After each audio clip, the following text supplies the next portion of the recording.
ಹೇ all, ಎಲ್ರಿಗೂ ನಮಸ್ಕಾರ. ಹೇಗಿದ್ದೀರಾ ಎಲ್ಲರೂ? ನಾವೆಲ್ಲ ಇಲ್ಲಿ ಎಲ್ಲರೂ ತುಂಬಾ ಚೆನ್ನಾಗಿದ್ದೇವೆ. ಐ ಹೋಪ್ ನೀವು ಕೂಡ ಚೆನ್ನಾಗಿದ್ದೀರಾ ಅಂತ ಭಾವಿಸ್ತಾ ಇವತ್ತಿನ ಒಂದು ರ್ಯಾಂಡಮ್ ವ್ಲಾಗ್ಗೆ ನಿಮ್ಮನ್ನೆಲ್ಲ ವೆಲ್ಕಮ್ ಮಾಡ್ಕೊಳ್ತಾ ಇದ್ದೀನಿ. ಸೊ ಇಲ್ಲಿ ಅಮೇರಿಕಾದಲ್ಲಿ ಇವಾಗ ವಿಂಟರ್ ಆಗಿರೋದ್ರಿಂದ ಏನಾದರೂ ಗರಿ ಆಗಿರೋವಂಥದ್ದು ಸ್ನ್ಯಾಕ್ ತಿನ್ನಬೇಕು ಅಂತ ಅನಿಸುತ್ತೆ. ಸೊ ಹಾಗಾಗಿ ವಡೆ ಮಾಡೋಣ ಅಂತ ಅಂದ್ಕೊಂಡೆ. ಮೆದು ವಡೆ ಮಾಡಿ ತುಂಬಾ ದಿನ ಆಗಿತ್ತು. ಸೊ ಹಾಗಾಗಿ ಇವತ್ತು ಅದನ್ನು ಮಾಡ್ತಾಯಿದ್ದೀನಿ. ಕ್ವಿಕ್ಕಾಗಿ ನಾನು ಹೇಗೆ ಮಾಡಿದೆ ಅಂತ ರೆಸಿಪಿ ಕೂಡ ನಿಮ್ಮ ಜೊತೆ ಶೇರ್ ಮಾಡ್ಕೊಳ್ತಾ ಇದ್ದೀನಿ. ಸೊ ಈಗ ನಾವು ಮೆದು ವಡೆ ಮಾಡ್ತೀವಿ ಅಂತಂದರೆ ಅದರ ಪ್ರಿಪ್ರೇಷನ್ ಸ್ವಲ್ಪ ಇರುತ್ತೆ ಅಲ್ವಾ. ಸೊ ಹಾಗಾಗಿ ನಾನು ಹುರಿದ ಹಾಲನ್ನ ಸೋಕ್ ಮಾಡಿ ಇಟ್ಕೊಂಡಿದ್ದೀನಿ 1 ಕಪ್. ಹಾಗೆ ಮಿನಿಮಮ್ ಒಂದು 3 to 4 hours ಹಂಗೆ ಸೋಕ್ ಮಾಡಿದರೆ ಚೆನ್ನಾಗಿರುತ್ತೆ. ಅದಕ್ಕಿಂತ ಸ್ವಲ್ಪ ಜಾಸ್ತಿ ಆದ್ರೂ ಪರವಾಗಿಲ್ಲ.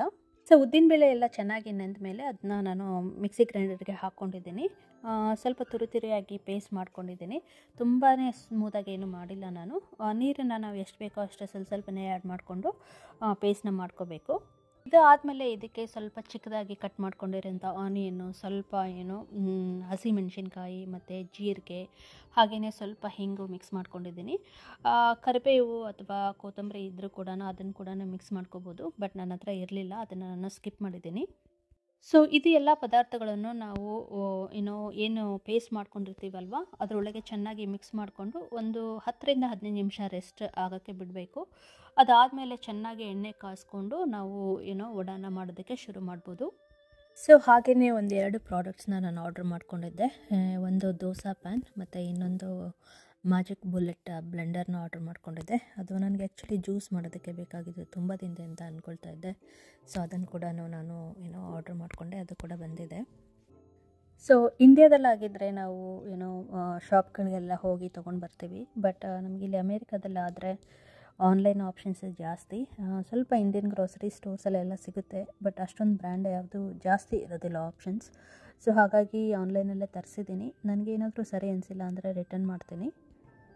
ಸೊ ಇದು ಆ್ಯಕ್ಚುಲಿ 2ನೇ ಸಲ ಪ್ರಾಡಕ್ಟ್ ಬಂದಿರೋದು. ಫಸ್ಟ್ ಟೈಮ್ ಬಂದಾಗ ನಾವು ಹ್ಯಾಂಡಲ್ನ ಫಿಕ್ಸ್ ಮಾಡೋಕ್ಕೆ ಟ್ರೈ ಮಾಡಿದಾಗ ಅದು ಸರಿಯಾಗಿ ಕುತ್ಕೊತಾನೆ ಇರಲಿಲ್ಲ.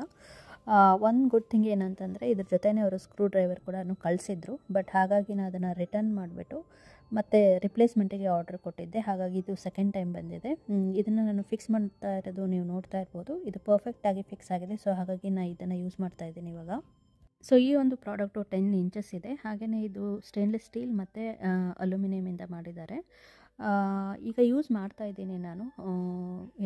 ಅಕ್ಕಿ ದೋಸೆ ಆ ಥರ ಏನು ಮಾಡಿಲ್ಲ, ಇನ್ನು ಪೆಸರಟ್ಟು ಅಂತ ಹೇಳಿ ಮಾಡ್ತಾಯಿದ್ದೀನಿ. ತುಂಬಾ ಚೆನ್ನಾಗಿ ಬರ್ತಾಯಿದೆ. ನನಗೊಂದೇನು ಅನಿಸುತ್ತೆ ಅಂದರೆ ಇದು ಪ್ಯಾನ್ ಸ್ವಲ್ಪ ಹೆವಿ ಅನಿಸ್ತು ನನಗೆ. ಐ ಡೋಂಟ್ ನೋ, ಇದು 2 LB ಹಾಗಿದೆ, ಅಂದರೆ ಅಪ್ರಾಕ್ಸಿಮೇಟ್ಲಿ 1 kg ಇದೆ, ಆಲ್ಮೋಸ್ಟ್ ಲೈಕ್ 0.9 kg ಹಾಗೆ. ಬಟ್ ನನಗೇನಕ್ಕೋ ಗೊತ್ತಿಲ್ಲ, ಸ್ವಲ್ಪ ಹೆವಿ ಅಂತ ಅನ್ನಿಸ್ತು. ಅದಕ್ಕೆ ಹೇಳೋದು, ಲೈಕ್ ಸ್ಟೋರಲ್ಲಿ ಹೋಗಿ ತೊಗೊಂಡ್ರೆ ನಮಗೆ ಗೊತ್ತಾಗುತ್ತೆ. ಬಟ್ ಆನ್ಲೈನಲ್ಲಿ ಹಿಂಗೆ ಆರ್ಡ್ರ್ ಮಾಡಿದಾಗ ಇವಂದು ನಾವು ಅದು ವೆಯ್ಟ್ ಎಷ್ಟಿದೆ ಅಂತ ಆನ್ಲೈನಲ್ಲಿ ನೋಡಿದರೂ ಕೂಡ ಅದು ಬಂದಮೇಲೆ ಎಕ್ಸಾಕ್ಟಾಗಿ ಗೊತ್ತಾಗುತ್ತೆ ನಾವು ಯೂಸ್ ಮಾಡ್ತಾ ಇರುವಾಗ. ಹಾಗೆಯೇ ಇನ್ನೊಂದು ಪ್ರಾಡಕ್ಟ್ ಯಾವುದು ಅಂತಂದರೆ ಮ್ಯಾಜಿಕ್ ಬುಲೆಟ್ ಬ್ಲೆಂಡರ್. ನನಗೆ ಜ್ಯೂಸ್ ಮಾಡೋದಕ್ಕೆ ಬೇಕಾಗಿತ್ತು. ಇದರಲ್ಲೇ 2 ಆಪ್ಷನ್ಸ್ ಇತ್ತು, 7 ಸೆಟ್ ಮತ್ತು 11 ಸೆಟ್ಟು. ಪ್ರೈಸ್ ಡಿಫ್ರೆನ್ಸ್ ಬಂದು ಜಸ್ಟ್ $5 ಇತ್ತು. ಹಾಗಾಗಿ ನಾನು 11 ಸೆಟ್ ಇರೋದನ್ನು ತೊಗೊಂಡಿದ್ದೀನಿ.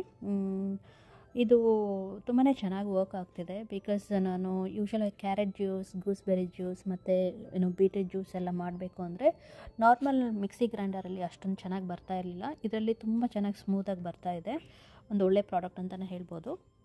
ಒಂದು ಗುಡ್ ಥಿಂಗ್ ಏನು ಅಂತಂದರೆ ಇದು ಡಿಶ್ ವಾಷರ್ ಸೇಫ್ ಇದೆ. ಬಟ್ ನಾವು ಈ ಯೂಶ್ವಲಾಗಿ ಈ ಕಪ್ಸ್ನೆಲ್ಲ ವಾಶ್ ಮಾಡುವಾಗ ಸ್ವಲ್ಪ ಟಾಪ್ ರ್ಯಾಕಲ್ಲಿ ಇಟ್ಟರೆ ಸೇಫಾಗಿರುತ್ತೆ. ಅದೇ ಥರ ಇನ್ಸ್ಟ್ರಕ್ಷನಲ್ಲಿ ಕೂಡ ಅವರು ಮೆನ್ಷನ್ ಮಾಡಿದ್ದಾರೆ. ಸೊ ನೀವು ನೋಟಿಸ್ ಮಾಡಿರ್ಬೋದು, ನಾನು ಸ್ಪ್ರೌಟೆಡ್ ಮೇಥಿ ಸೀಡ್ಸ್ನ ಒಂದೊಂದು ಚಿಕ್ಕ ಬಾಕ್ಸಲ್ಲಿ ಹಾಕ್ಕೊಂಡು ಫ್ರಿಜ್ಜಲ್ಲಿ ಸೇವ್ ಮಾಡಿ ಇಟ್ಕೊಳ್ತಾ ಇದ್ದೀನಿ. ನಾನು ಈಗ ಸ್ವಲ್ಪ ವೆಯ್ಟ್ ಲಾಸ್ ಜರ್ನಿಯಲ್ಲಿದ್ದೀನಿ. ಬೆಳಗ್ಗೆ ಎದ್ದ ತಕ್ಷಣ ನಾನು sprouted methi seeds or moringa juice ಅಂತ ಬರುತ್ತೆ. ಸೊ ಅದನ್ನು ಒಂದು 100 ml ಹಾಗೆ ತೊಗೊಳ್ತೀನಿ. ಸೊ ನಾನೀಗ ಕಾಫಿ ಆಗಲಿ, ಟೀ ಆಗಲಿ, ಅಂದರೆ ಶುಗರ್ ಇರೋವಂಥ ಯಾವುದೇ ಪ್ರಾಡಕ್ಟ್ಸ್ನ ತೊಗೊಳ್ತಾ ಇಲ್ಲ.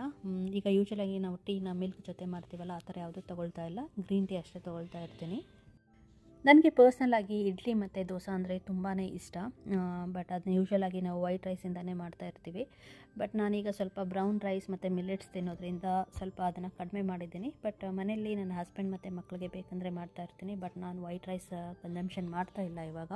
ಸೊ ಹಾಗಾಗಿ ನಾನು ಇಲ್ಲಿ ಪೆಸರಟು ಅಂತ ಹೇಳ್ತೀವಲ್ಲ ಅದನ್ನು ಮಾಡ್ಕೊಳ್ತಾ ಇದ್ದೀನಿ. ಅಂದರೆ ಗ್ರೀನ್ ಗ್ರಾಮ್ ದಾಲ್ ಇರುತ್ತಲ್ವ, ಸೊ ಅದರದ್ದು ದೋಸೆ ಮಾಡ್ಕೊಳ್ತಾ ಇದ್ದೀನಿ. ಯೂಶ್ವಲಾಗಿ ನಾನು ಬ್ರೇಕ್ಫಾಸ್ಟಿಗೆ ಇದನ್ನು ಒಂದು 2 ದೋಸೆ ತಿಂತೀನಿ. ಇಲ್ಲ ಅಂತಂದರೆ ಬಾಯ್ಲ್ಡ್ ಎಗ್ಸ್ ಅಥವಾ ಸ್ವಲ್ಪ ಸ್ಕ್ರ್ಯಾಂಬಲ್ಡ್ ಎಗ್ಸ್ ಆಗಿರ್ಬೋದು ಅಥವಾ ಆಮ್ಲೆಟ್ ಹಾಗೆ ತೊಗೊಳ್ತಾ ಇರ್ತೀನಿ. ಪೆಸರಟ್ಟು ಅದು ಆಂಧ್ರದಲ್ಲಿ ಸ್ವಲ್ಪ ಪಾಪ್ಯುಲರ್, ಬಟ್ ಇದು ಲೆಂಟಿಲ್ಸಿಂದ ಮಾಡೋದ್ರಿಂದ ತುಂಬಾ ಹೆಲ್ದಿ.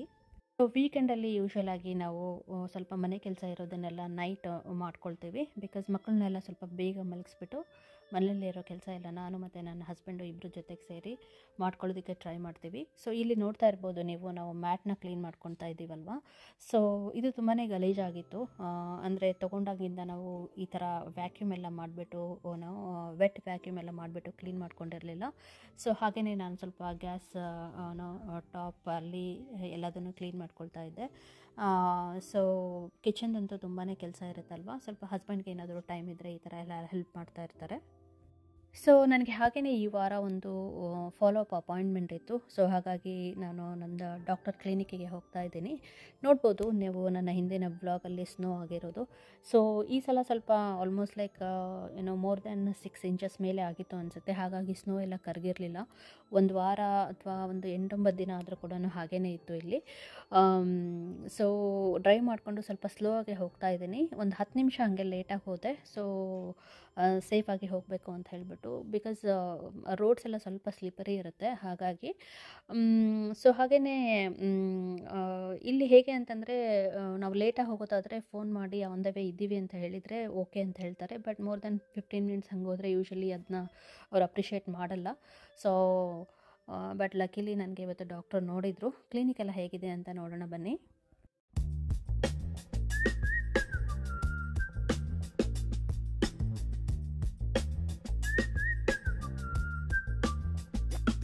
ಸೊ ಡಾಕ್ಟ್ರದ್ದು ಅಪಾಯಿಂಟ್ಮೆಂಟ್ ಎಲ್ಲ ಮುಗಿಸ್ಕೊಂಡು ಮತ್ತು 6 ಮಂತ್ಸ್ ಫಾಲೋ ಅಪ್ಗೆ ನನಗೆ ಹೇಳಿದ್ದಾರೆ. ಸೊ ಹಾಗಾಗಿ ಅದನ್ನು ಕೂಡ ನಾನು ಅಪಾಯಿಂಟ್ಮೆಂಟ್ನ ಫಿಕ್ಸ್ ಮಾಡಿಕೊಂಡು ಮನೆಗೆ ಹೊರಡ್ತಾ ಇದ್ದೀನಿ. ಇದು ಒಂದು ಬಿಲ್ಡಿಂಗಲ್ಲಿ ಇದೆ. ಮನೆಯಿಂದ ಆಲ್ಮೋಸ್ಟ್ ನನಗೆ ಒಂದು 35 to 40 ಮಿನಿಟ್ಸ್ ಡ್ರೈವ್ ಆಯಿತು. ಸ್ವಲ್ಪ ದೂರನೇ ಇದೆ. ಹಾಗಾಗಿ ಮಗುನ ಮನೇಲೇ ಬಿಟ್ಟು ಬಂದಿದ್ದೆ. ಹಸ್ಬೆಂಡ್ ನೋಡ್ಕೊಳ್ತಾ ಇದ್ದರು. ಹಾಗೆಯೇ ನನ್ನ ಮಗಂದು ಇವತ್ತು ಸ್ಕೂಲ್ ಇತ್ತು. ಸೊ ಹಾಗಾಗಿ ಅವನು ಸ್ಕೂಲಲ್ಲೇ ಇದ್ದ. ನಾನು ಯೂಶ್ವಲಾಗಿ ಅಪಾಯಿಂಟ್ಮೆಂಟ್ಸ್ ಹಾಗೆ ಮಕ್ಕಳು, ನನ್ನ ದೊಡ್ಡ ಮಗ ಅಷ್ಟೇ ಅಲ್ವಾ ಇವಾಗ ಸ್ಕೂಲ್ಗೆ ಹೋಗೋದು, ಬೇಬಿ ಇನ್ನೂ ಚಿಕ್ಕದಿದೆ. ಸೊ 4 ಗಂಟೆಗೆ ಅವ್ನು ಬರ್ತಾನೆ ಅಂತಂದರೆ ಅದಕ್ಕಿಂತ ಮುಂಚೆನೇ ನಾನು ಎಲ್ಲ ಅಪಾಯಿಂಟ್ಮೆಂಟ್ಸ್ನೂ ಫಿಕ್ಸ್ ಮಾಡಿಕೊಂಡು ಅಷ್ಟರೊಳಗೇ ಮನೆಗೆ ಬರೋದಕ್ಕೆ ನೋಡ್ತೀನಿ. ಅದು ಹೇಗೆ ಅಂತಂದರೆ, ಮತ್ತು ಬೆಳಗ್ಗೆ ಬೇಗ ನನಗೆ ಆಪ್ಷನ್ಸ್ ಇದ್ರೂ ತೊಗೊಳ್ಳಲ್ಲ ನಾನು. ಬಿಕಾಸ್ ಬೆಳಗ್ಗೆದು ರೊಟೀನ್ ಎಲ್ಲ ಮುಗಿಸ್ಕೊಂಡು ಹೋಗ್ತೀನಿ. ಬೇಬಿ ಮಲಗೋ ಟೈಮ್ಗೆ ಅರೌಂಡ್ 1 o'clock ಮೇಲೆ ಹಾಗೆ ಮಲಗ್ತಾಳೆ ಅವಳು.